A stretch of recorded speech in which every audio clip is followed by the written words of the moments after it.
Good morning students, मैं दिलीप नारायण व्यास वैभव online classes में आपका हार्दिक स्वागत और अभिनंदन। स्टूडेंट्स, हमने लास्ट वीडियो में कक्षा 10 सामाजिक विज्ञान विषय का 18वां लेसन उपभोक्ता एवं विधिक जागरूकता तथा सूचना अधिकार लेसन प्रारंभ किया था। इससे संबंधित कुछ महत्वपूर्ण प्रश्न किए थे। आज उसी कड़ी को आगे जोड़ते हुए इसी लेसन से रिलेटेड अन्य महत्वपूर्ण प्रश्न करते हैं। ये प्रश्न बहुत महत्वपूर्ण है। माध्यमिक शिक्षा बोर्ड की परीक्षा जो आगामी कुछ दिनों में आयोजित होने वाली है, उस परीक्षा में मुझे ऐसा विश्वास है कि आज जो प्रश्न करवाए जा रहे हैं उनमें से प्रश्न आने की लगभग पूरी संभावना है। तो आज आपको लिए चलते हैं अन्य महत्वपूर्ण प्रश्नों की तरफ। तो व्हाइट बोर्ड की स्क्रीन पर आप ध्यान से देखिए तो आपको देखिएगा पहला प्रश्न है, माल विक्रय अधिनियम कब लागू हुआ था? तो यह लागू भारत सरकार ने माल विक्रय अधिनियम 1930 ईस्वी में लागू किया था। अगला प्रश्न है, उपभोक्ता संरक्षण अधिनियम जो कि 1986 में लागू हुआ था। आपको पता है कल हमने किया था। तो उपभोक्ता संरक्षण अधिनियम कब लागू हुआ था? तो 1986 में। तो प्रश्न अपना ये, उपभोक्ता संरक्षण अधिनियम की धारा 6 कौन से? प्रश्न थोड़ा चेंज है। कल अपने प्रश्न किया तो उपभोक्ता संरक्षण अधिनियम कब लागू हुआ था? 1986 में। 1986 में जो उपभोक्ता संरक्षण अधिनियम लागू हुआ था उसकी जो धारा 6 है उसमें क्या प्रावधान है? दोबारा देखते हैं, उपभोक्ता संरक्षण अधिनियम की धारा 6 में क्या प्रावधान है? इसमें एक प्रावधान है, किसी भी दुकानदार, फर्म या कंपनी द्वारा उपभोक्ताओं के साथ जो अनुचित व्यवहार किया जाता है और अनैतिक शोषण के कारण उपभोक्ता को जो नुकसान हुआ है उसके विरुद्ध मुआवजा प्राप्त करने का उसे अधिकार दिया गया है।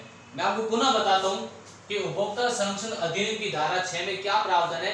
इसमें यह प्रावधान है कि किसी भी फर्म, कंपनी या किसी भी दुकानदार द्वारा किसी उपभोक्ता के साथ अनुचित व्यवहार एवं उसका अनैतिक शोषण हुआ है उसके विरुद्ध मुआवजा प्राप्त करने का अधिकार उपभोक्ताओं को दिया गया है। यह प्रावधान उपभोक्ता संरक्षण अधिनियम की धारा 6 में वर्णित किया गया है। अगला प्रश्न तीसरा, त्रिस्तरीय उपभोक्ता न्यायालयों के नाम बताइए। जिस प्रकार से सुप्रीम कोर्ट, हाई कोर्ट, जिला सेशन कोर्ट ये त्रिस्तरीय न्यायालय हैं, उसी प्रकार उपभोक्ताओं को भी शोषण से बचाने के लिए त्रिस्तरीय न्यायालयों की व्यवस्था की गई। प्रत्येक राज्य में ऐसे न्यायालय होते हैं जो उपभोक्ताओं के शोषण के विरुद्ध जो अपील है, जो शिकायतें हैं उनके लिए अपना फैसला सुनाते हैं। तो प्रत्येक जिले में ये न्यायालय है जिसको अपन जिला फोरम कहते हैं। राज्य स्तर पर भी जैसे हाईकोर्ट होते हैं, राज्य स्तर भी उपभोक्ता न्यायालयों के मुकदमों की सुनवाई की जाती है, वो राज्य आयोग कहलाते हैं। और राष्ट्रीय स्तर पर भी अगर कोई मुआवजे की राशि बहुत ज्यादा बढ़ी तो राष्ट्रीय स्तर पर भी उपभोक्ताओं के शोषण के विरुद्ध, उपभोक्ता के शोषण के जो मामले उनकी जो अपील है उसकी सुनवाई की जाती है, वो होती है राष्ट्रीय आयोग में होती है। तो प्रश्न है अपना, त्रिस्तरीय उपभोक्ता न्यायालयों के नाम बताइए। त्रिस्तरीय उपभोक्ता न्यायालय कौन से? पहला कौन से? जिला फोरम जो प्रत्येक जिले में होती है। प्रत्येक राज्य के लिए राज्य आयोग और राष्ट्रीय स्तर पर उपभोक्ता न्यायालय कौन सा है? राष्ट्रीय आयोग होता है। अब चौथा प्रश्न जो कि महत्वपूर्ण प्रश्न है, उपभोक्ता विवाद निवारण के प्रावधान बताइए। मैंने अभी जस्ट पिछले प्रश्न में बताया था उपभोक्ता न्यायालय त्रिस्तरीय न्यायालय है, जिला फोरम, राज्य आयोग, राष्ट्रीय आयोग। इससे रिलेटिव अगला प्रश्न है कि उपभोक्ता विवाद निवारण के प्रावधान बताइए। तो उपभोक्ताओं के विवाद के जो निवारण है उसके लिए त्रिस्तरीय न्यायालय व्यवस्था की गई है, राज्य आयोग, जिला फोरम, राज्य आयोग और राष्ट्रीय आयोग। अब उपभोक्ताओं के जो विवाद उनका निवारण किस प्रकार किया जाता है, उसका प्रावधान क्या है? तो इसमें मैं आपको बता रहा हूं कि किसी वस्तु या सेवा का मूल्य, किसी भी वस्तु या सेवा का मूल्य या उपभोक्ता द्वारा चाही गई हर्जाने की राशि उस पर निर्भर करता है। तो आंसर ये होगा, वस्तु या सेवा का मूल्य या उपभोक्ता द्वारा चाही गई हर्जाने की राशि अगर 20 लाख रुपए तक है तो उसकी सुनवाई जिला फोरम में होगी। दोबारा देखते हैं, प्रश्न है अपना, उपभोक्ता विवाद निवारण के प्रावधान बताइए। इसमें प्रावधान वस्तु अथवा सेवा का मूल्य या उपभोक्ता द्वारा चाही गई हर्जाने की राशि अगर 20 लाख रुपए तक की है तो ऐसे मामलों की सुनवाई कहां पर होगी? जिला फोरम में होगी। कितनी राशि तक? 20 लाख रुपए तक राशि की अगर उपभोक्ता द्वारा हर्जाना राशि चाही गई है या किसी वस्तु सेवा का मूल्य अगर 20 लाख रुपए है या उपभोक्ता 20 लाख रुपए तक की हर्जाने की राशि चाहता है तो ऐसे मामलों की सुनवाई जिला फोरम में होगी। अगर वस्तु अथवा सेवा का मूल्य और उपभोक्ता द्वारा चाही गई हर्जाने की राशि 20 लाख रुपए से लेकर 1 करोड़ रुपए तक की है, ऐसे मामलों की सुनवाई कहां पर होगी? राज्य आयोग में होगी। ओके, अगर वस्तु या सेवा का मूल्य या उपभोक्ता द्वारा चाही गई हर्जाने की राशि अगर 1 करोड़ रुपए से अधिक है तो ऐसे मामलों की सुनवाई कहां होगी? फिर राष्ट्रीय आयोग में होगी। आगे बात समझ में? दोबारा बता देता हूं क्योंकि प्रश्न बहुत ही महत्वपूर्ण प्रश्न है। उपभोक्ता विवाद निवारण के प्रावधान बताइए। तो इसका प्रावधान क्या है कि उपभोक्ता द्वारा किसी वस्तु सेवा का मूल्य अथवा हर्जाने के लिए चाहिए गई राशि अगर 20 लाख रुपए तक है तो ऐसे मामलों की सुनवाई जिला फोरम होगी या ऐसी अपील की सुनवाई जिला फोरम होगी। अगर राशि 20 लाख रुपए से लेकर 1 करोड़ रुपए तक की है तो ऐसे मामलों की सुनवाई राज्य आयोग में होगी। अगर वस्तु अथवा सेवा का मूल्य या हर्जाने के लिए चाहिए गई राशि 1 करोड़ रुपए से अधिक की है तो ऐसे मामलों की या ऐसे अपील की या ऐसी शिकायतों की सुनवाई राष्ट्रीय आयोग में होगी। ओके, अब अगले प्रश्न की तरफ चलते हैं। तो अगला प्रश्न है उपभोक्ता न्यायालय में वाद या शिकायत के निर्णय के विरुद्ध अपील करने का क्षेत्राधिकार क्या? ये प्रश्न भी बहुत महत्वपूर्ण है। ये दोनों प्रश्न, चौथा 500 प्रश्न दोनों महत्वपूर्ण प्रश्न, चौथा प्रश्न हमने कर लिया है। 500 प्रश्न जो कि बेहद महत्वपूर्ण प्रश्न है।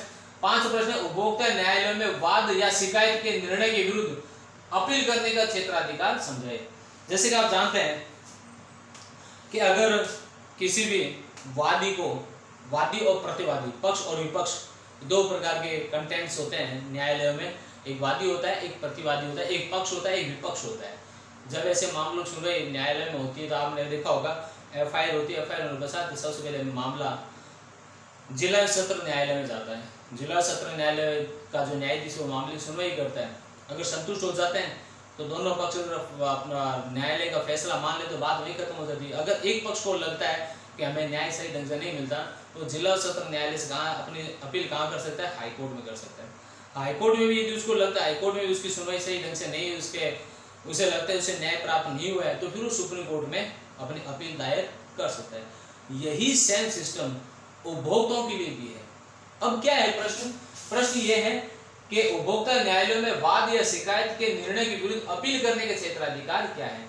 तो इसमें अपील करने के क्षेत्राधिकार यह है कि जिला फोरम में क्या लिखा है? जिला फोरम यदि निर्णय नहीं देता है, शिकायत करने किसी उपभोक्ता द्वारा किसी कंपनी, किसी दुकानदार या किसी फर्म की शिकायत करने पर भी अगर निर्णय नहीं दिया जाता और जो निर्णय दिया गया उससे उपभोक्ता संतुष्ट नहीं है तो दिए गए निर्णय के 30 दिन के भीतर वह उपभोक्ता जिला फोरम के विरुद्ध राज्य आयोग में शिकायत कर सकता है। ओके, अगर राज्य आयोग में भी उपभोक्ताओं को अगर ऐसा लगता है उसे न्याय सही ढंग से नहीं मिला, यदि वो संतुष्ट नहीं होता तो वह व्यक्ति, वह उपभोक्ता राज्य आयोग के विरुद्ध राष्ट्रीय आयोग में शिकायत कर सकता है। राष्ट्रीय आयोग में भी अगर संतुष्ट न होने पर वह उपभोक्ता राष्ट्रीय आयोग की शिकायत उच्चतम न्यायालय में, सुप्रीम कोर्ट में भी शिकायत कर सकता है या अपनी अपील दायर कर सकता है। तो स्टूडेंट हमने अभी 5 महत्वपूर्ण प्रश्न किए, आप इसे स्क्रीनशॉट ले सकते हैं। फिर आगे चलते हैं।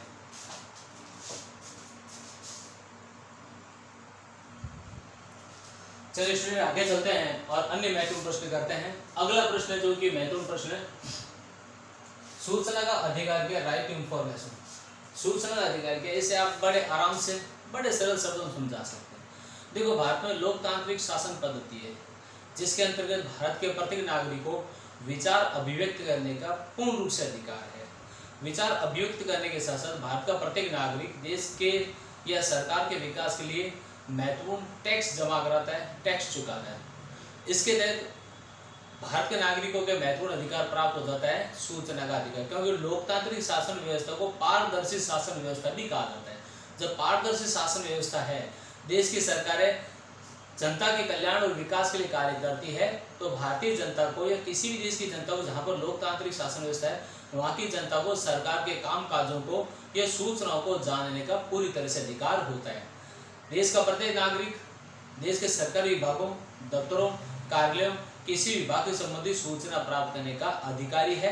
इसे ही सूचना का अधिकार, राइट टू इंफॉर्मेशन कहा जाता है। अगला प्रश्न 7वां, सूचना का अधिकार लोकसभा द्वारा कब पारित हुआ था? तो सूचना का अधिकार लोकसभा द्वारा 15 जून 2005 को पारित होते हैं। तारीख ध्यान रखना, सूचना का अधिकार कब पारित हुआ था? 15 जून 2005 को देश की लोकसभा से पारित हुआ था।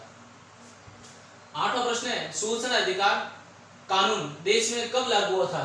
तो देश में लागू हुआ था 13 अक्टूबर 2005 को। लोकसभा में कब पारित हुआ? 15 अक्टूबर 2005। और देश में ये कानून कब लागू हुआ था? 13 अक्टूबर 2005 को लागू हुआ था। अगला प्रश्न है, सूचना का अधिकार के तहत सूचना न देने पर क्या प्रावधान है? तो सूचना का अधिकार के तहत सूचना देने वाला अधिकारी यदि बिना किसी कारण आवेदन लेने से मना कर दे, सूचना प्राप्त करते हैं उसके पहले हमें एक फॉर्मेट के अंदर एक फॉर्म सबमिट करना पड़ता है, एक फॉर्म जमा कराना पड़ता है कि आपको कौन सी सूचनाएं चाहिए।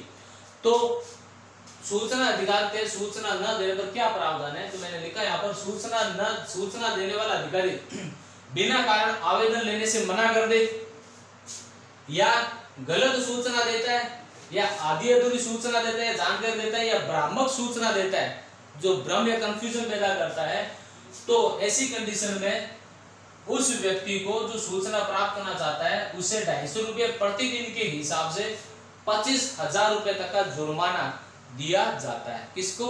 जिसने सूचना प्राप्त करनी चाहिए उसको 250 रुपये प्रतिदिन के, जितने दिन लेट होंगे उतने दिन के हिसाब से 250 रुपये पर डे के हिसाब से 25,000 रुपये तक की जुर्माना राशि हर्जाने रूप में देनी पड़ती है। अगला प्रश्न है, सूचना का अधिकार के तहत कौन कौन सी सूचनाएं नहीं दी जाती? देखो, सूचना का अधिकार के तहत लगभग सभी प्रकार सूचनाएं देश के नागरिकों को उपलब्ध करवाई जाती है, लेकिन कुछ ऐसे मामले होते हैं जो सूचना प्राप्त करने पर भी उसकी सूचनाएं नहीं दी जाती, जिससे देश का संविधान, देश की सुरक्षा, देश की न्यायपालिका या देश की कार्यपालिका या संसद इत्यादि अगर खतरे में पड़ जाती है या देश की सुरक्षा खतरे में पड़ जाती है, तो ऐसी सूचनाएं किसी भी सूरत में नागरिकों को उपलब्ध नहीं करवाई जाती। तो वो जानते हैं कौन कौन सूचनाएं जो सूचना अधिकार तहत नागरिकों को प्रदान नहीं की जाती, वो कौन से राज्य या राष्ट्र की सुरक्षा संबंधी सूचनाएं। यदि आप जानकारी प्राप्त करना चाहते हैं कि देश की सुरक्षा संबंध में अभी सरकार क्या कर रही है, तो ये सूचना आपको नहीं मिलेगी। जैसे अभी आपको पता होगा कुछ ही दिनों पहले अभी डोकलाम मुद्दा हुआ था, अभी लेटेस्ट में चीन और भारत का लद्दाख क्षेत्र में गलवान घाटी क्षेत्र में बहुत बड़ी तनातनी चल रही है। तो अगर आप ये सूचना प्राप्त करना चाहते हैं कि भारत का जो गृह मंत्रालय है, जो है देश के मिलिट्री है, वो आगे क्या कार्रवाई करने वाली है, तो ये सूचना आपको नहीं मिल सकती। तो राज्य या राष्ट्र की सुरक्षा संबंधी सूचना ये प्रदान नहीं की जाती। इसके अलावा सुरक्षा, देश की सुरक्षा, रणनीति मतलब युद्ध की जो व्यू होता है, व्यू रचना, युद्ध किस प्रकार से होगा, ये युद्ध के लिए कौन कौन से देशों से हमने गुप्त संध्या की, ये सूचना नहीं मिलेगी।